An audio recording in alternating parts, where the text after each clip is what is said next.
So, good morning students, and today I have brought you the second part of the chapter Government Budget.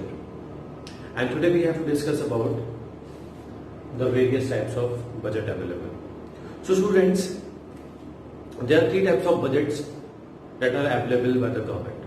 The first is the surplus budget, then the deficit, and third is the balance budget. The one is surplus budget. As the name suggests, the word surplus means profit. So it refers to a situation where the revenue is more than the expenditure. It refers to a situation where revenue is more than the expenditure.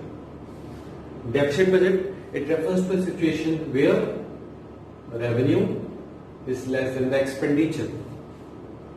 And balance budget, it refers to a situation where revenue is equals to the expenditure. For example, if the government have done the expenditure of rupees 10, but the government is able to got rupees 12, or I can say the government is having a surplus of rupees 2. Second part is deficit budget. It means the government have done the expenditure of rupees 10, but government is able to got rupees 8 only, or we can say the government is having a loss of rupees 2. And in last case, it is a balance stage. It refers to a situation where the revenue is equals to the expenditure, or we can say there is no profit or no loss in a country. Now students, often the question arises, okay, what is surplus, deficit, and balance budget? You can answer in a simple definition, but if someone asks you, okay, out of these deficits, out of these budget, which of this is best for the government, or which is best from the country?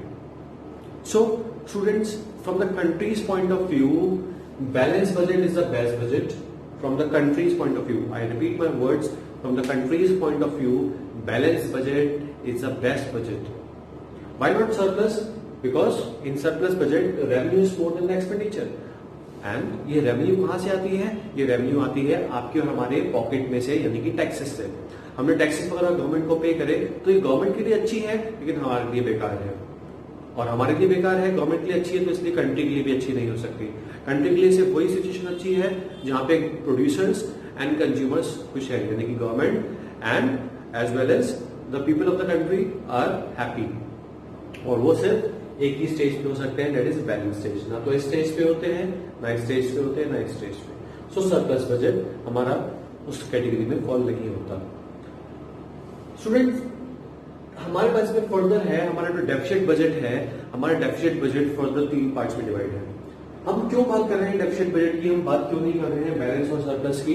उसका एक simple सा reason है, because हमारी country में ना तो surplus budget आता है, ना ही हमारी कंट्री में बैलेंस बजट आता है. ये हमारी कंट्री में जो बजट बनता है, एस्टिमेशन बनता है, ना तो वो सरप्लस में आता है, ना वो कभी बैलेंस आता है. हमारी कंट्री में हमेशा डेफिसिट बजट आता है. और इसका एक छोटा सा रीजन है. वो छोटा सा रीजन क्या है? हमारी कंट्री का प्रोग्रेसिव टैक्स सिस्टम. हमारी कंट्री के अंदर एक सिस्टम चलता है जिसको हम बोलते हैं प्रोग्रेसिव टैक्स सिस्टम. ये एक ऐसा सिस्टम है जहां पे जैसे जैसे आपकी इनकम बढ़ती जाती है, आपका टैक्स रेट भी बढ़ता जाएगा, जैसे कि हमारी कंट्री में चलता है. सो हमारी कंट्री में बिकॉज प्रोग्रेसिव टैक्स सिस्टम है, इसलिए हमारी कंट्री में हमेशा डेफिसिट चलता है.